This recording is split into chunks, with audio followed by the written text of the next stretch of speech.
persaingan di segala bidang. Sebaiknya memang harus ada, karena persaingan akan jadi berangsang untuk mencapai kemajuan. Karena persaingan mutu pun ditingkatkan, kalau tidak akan tenggelam.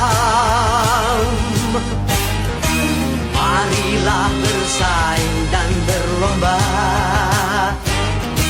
meningkatkan ilmu dan prestasi.